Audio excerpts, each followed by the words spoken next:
See right here on NFL Network. Nate Burleson, Peter Schrager. My name's Kay Adams, and here's Kyle Brandt, who thought that Skid Row would open Saturday Night Live season premiere. I know. We had a wild segment earlier where Peter asked me a trivia question based on Belichick with the Browns and SNL 91, and I thought Kirstie Alley and Kiefer Sutherland, was it one of them that hosted with Skid Row? And I was wrong, and I'm beating myself up for it for the rest of the show. That's my wheelhouse, baby. It's 2 more hours of this, ladies and gentlemen. Get ready for a primetime showdown tonight in Los Angeles. City of Angels welcoming the Patriots to town.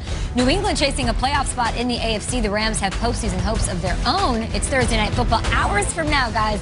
7:30 p.m. Eastern on Fox, on NFL Network, and streaming on Prime Video. Our guy Steve Weish is out at SoFi Stadium with the latest on the Super Bowl 53 Part 2.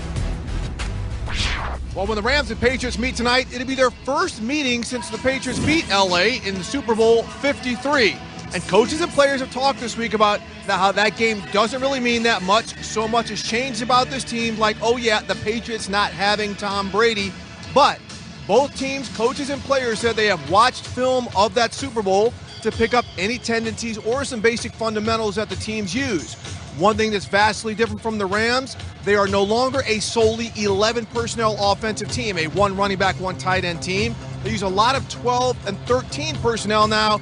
And for the Patriots, they're a power run team, with quarterback Cam Newton being one of their power runners. After the Patriots won for the 4th time in 5 games last Sunday, defensive lineman Lawrence Guy said, let's get real. Football really doesn't start until after Thanksgiving, and the Patriots are playing their best football of the season right now. They are finding their identity. As for the Rams, defensive tackle Aaron Donald said, enough about all of that. This is going to be an old-school smash-mouth football game. But yes, the Rams have not forgot that Super Bowl loss. They'll be looking for payback. Weish, thanks for taking us to Funky Town, my friend. Great stuff there from SoFi Stadium. I mean, I'm listening to Weish, but I'm looking at everything going on behind him. This is going to be epic. And yes, it is a Super Bowl rematch, kind of. But is it really, guys?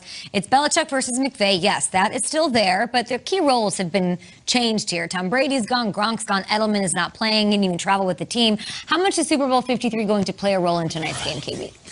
It's interesting if you look at Sean McVay, because, I mean, what a life. What a life. And I mean, outside of football, young, respected, awesome job, incredible fiance, like wealthy, Los Angeles, like what a life. It's the life everybody wants. And yet there's that one night in his life where it all went to bleep.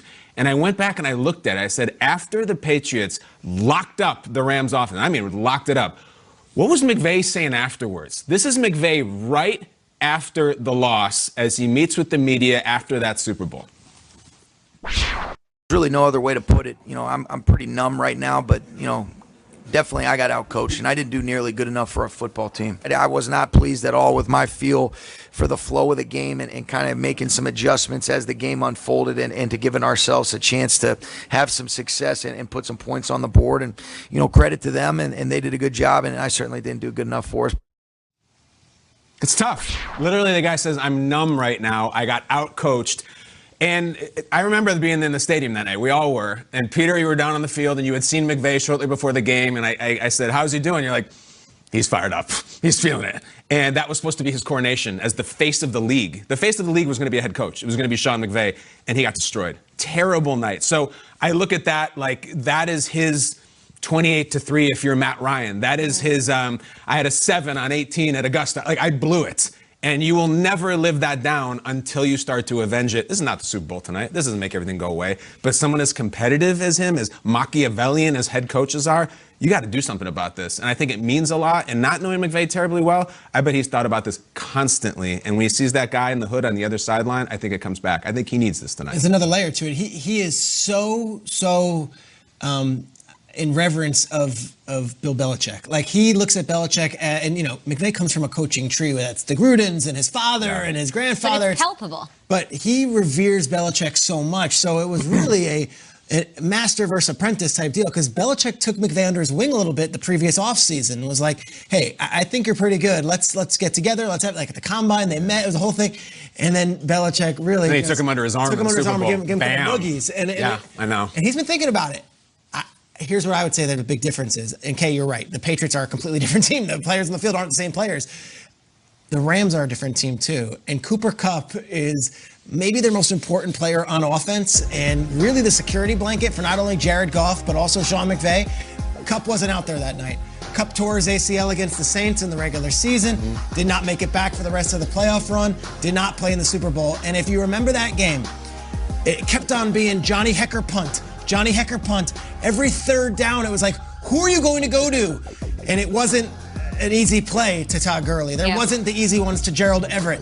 Just wasn't there. Cooper Kupp is that guy. If you ever needed a security blanket, he's on the field. He's coming off a huge game against the Cardinals.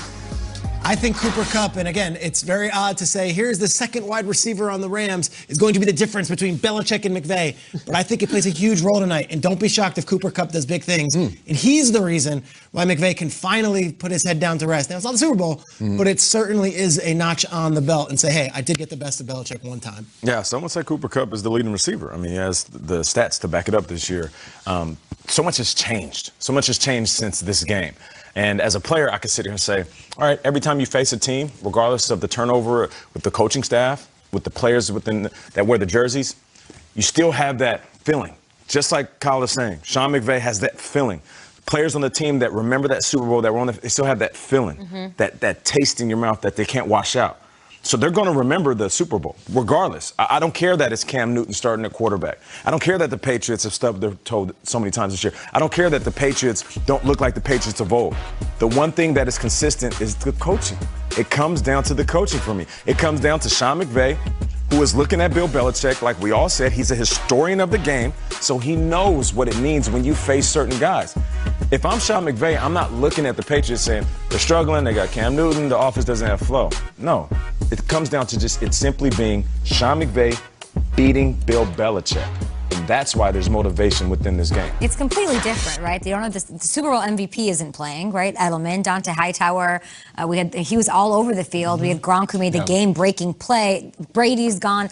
It's not the same, but the one carryover factor is Bill Belichick. You guys seem to think that that's all that matters. So, Schrager, what does it mean to Sean McVay if he loses to this team that doesn't have Flo, that doesn't have Brady, that was terrible to start the season, and with a quarterback that has 13 interceptions to 9 touchdowns? Yeah, what does it mean if he loses? It doesn't mean he's got mind control over him, but when you're at home and you're the team that's favored and you're a 7-4 squad or whatever what's the record right here, I guess? They're 8-4 squad. They should win this game. They should absolutely win this game. What about the QB1? Jared Goff looks the worst he has ever looked in the McVay era. This is going to be the guy tonight, Jared Goff. He's going to be. He has to be. There's no other option. He has to be. Hey, he put his big boy pants on last week against the Cardinals. Everyone was ripping him apart after that loss to the Niners, and he played maybe his best game as a pro last week. You have to put faith in McVay and the quarterback that they can beat this team, especially in their building. Listen, one last point. The Patriots, they moved out to Los Angeles. They've been staying in UCLA Campus Hotel this whole week. This isn't one of these roll out of bed, we're in Foxborough. They've been on the road for about 10 days now since the Chargers game.